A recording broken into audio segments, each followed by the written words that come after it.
Shalom,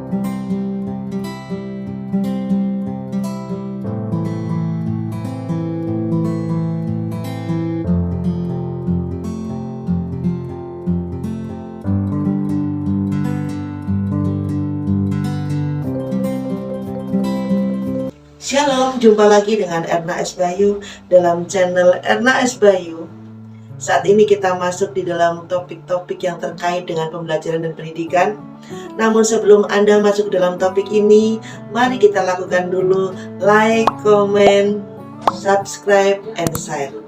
Saudara yang terkasih, kita akan membahas tentang transplantasi. Apa itu transplantasi?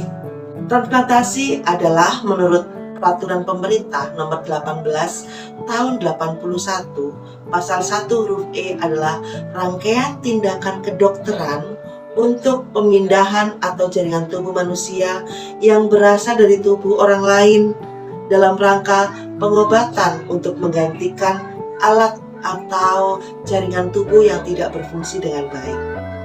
Sedangkan berdasarkan Undang-Undang Nomor 23 Tahun 1992 tentang kesehatan, transplantasi adalah tindakan medis untuk memindahkan organ atau jaringan tubuh manusia yang berasal dari tubuh orang lain atau tubuh mereka sendiri dalam rangka pengobatan untuk mengganti jaringan atau organ tubuh yang tidak berfungsi dengan baik. Mungkin Anda sering mendengar transplantasi ginjal, transplantasi mata, transplantasi jantung, transplantasi hati, atau transplantasi yang lain. Kita akan bahas satu persatu. Transplantasi bisa diambil dari organ-organ yang diambil dari donor yang hidup, seperti kulit, ginjal, sumsum tulang, dan darah. Kalau darah, kita mungkin mengenalnya sebagai transfusi darah. Dan organ-organ yang diambil dari jenazah atau orang-orang yang mati, misalnya jantung, hati, ginjal, kornea, pankreas, paru-paru, dan sel otak. Bagaimana transplantasi menurut perspektif berbagai agama yang ada di Indonesia? Di sini saya akan memberikan suatu pandangan berdasarkan beberapa agama yang ada di Indonesia. Mohon maaf apabila ada yang tidak berkenan, tetapi minimal inilah pandangan yang saya dapatkan dari berbagai sumber. Yang pertama dari agama Kristen. Di Alkitab tidak dituliskan mengenai mendonorkan organ. Selama niatnya tulus dan tujuannya untuk kebaikan, maka diperbolehkan ada tindakan mendonorkan organ tubuh pada manusia. Akan lebih baik lagi apabila si pendonor sudah mati daripada saat si pendonor belum mati. Karena saat kita masih hidup, organ tubuh itu bagaimanapun kecilnya itu penting. Sedangkan saat kita sudah mati, kita tidak membutuhkan organ jasmani tersebut. Untuk agama Katolik bagaimana? Untuk agama Katolik, gereja menganjurkan untuk mendonorkan organ tubuh, sekalipun jantung, asalkan sewaktu sudah menjadi jenazah atau sudah benar-benar mati. Untuk agama Islam bagaimana? Beberapa sumber sudah saya gali di sini. Untuk agama Islam terdapat dua macam hukum. Yang pertama adalah transplantasi organ dari donor yang masih hidup. Dalam syarat seseorang diperbolehkan mendonorkan sebuah organ tubuhnya, akan tetapi mendonorkan organ tunggal yang dapat mengakibatkan kematian si pendonor, seperti mendonorkan jantung, hati, dan otak, maka hukumnya tidak diperbolehkan. Sebelum kita mendonorkan organ tubuh orang yang telah meninggal, kita harus mendapatkan kejelasan hukum transplantasi organ dari donor tersebut. Kemudian untuk agama Buddha, bagaimana? Dalam pengertian Buddhis, seorang terlahir kembali dengan badan yang baru. Artinya, orang yang telah mendanakan atau mendonorkan anggota tubuhnya tentu tetap akan terlahir kembali dengan organ tubuh yang lengkap dan normal. Karena donor adalah satu bentuk karma baik. Bagaimana dengan agama Hindu? Transplantasi organ tubuh harus dilakukan atas prinsip yatna, yaitu pengorbanan tulus ikhlas tanpa pamrih, dan bukan dilakukan untuk maksud mendapatkan keuntungan material. Pandangan agama Hindu terhadap transplantasi organ tubuh sebagai salah satu bentuk pelaksanaan ajaran Pancayatna, terutama Manusa Yatna.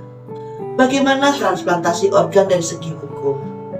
Hukum dilaksanakannya transplantasi organ sebagai suatu terapi adalah pasal 32 ayat 1, 2, 3 tentang hak pasien untuk memperoleh kesembuhan dengan pengobatan dan perawatan atau cara lain yang dapat dipertanggungjawabkan. Prosedur pelaksanaan Undang-Undang Nomor 23 Tahun 1992 tentang Kesehatan dan Peraturan Pemerintah Nomor 18 Tahun 1981 tentang bedah mayat klinis dan bedah mayat anatomis serta transplantasi alat atau jaringan tubuh manusia.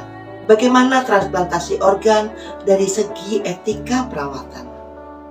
Pokok etik 4 pasal 2 yang mengatur hubungan perawat dengan teman sejawat. Pokok etik tersebut berbunyi bahwa perawat bertindak melindungi klien dan tenaga kesehatan yang memberikan pelayanan kesehatan secara tidak kompeten, tidak etis, dan ilegal.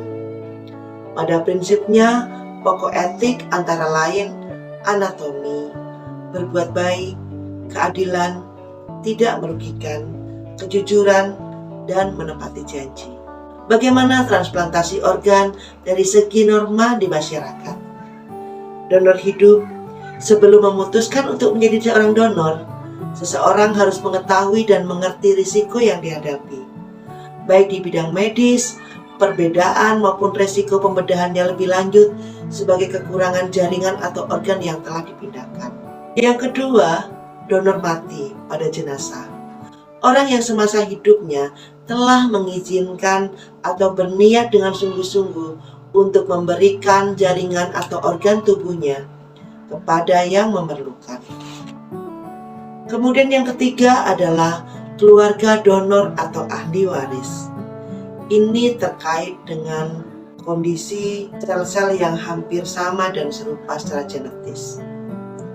Kesepakatan keluarga donor atau resipien sangat diperlukan untuk menciptakan saling pengertian dan menghindari konflik. Bagaimana dengan dokter dan tenaga pelaksana yang lain? Tim pelaksana harus mendapatkan persetujuan dari donor, resipien, maupun keluarga kedua belah pihak. Tim pelaksana wajib menerangkan hal-hal yang mungkin akan terjadi setelah dilakukan transplantasi. Bagaimana dengan masyarakat?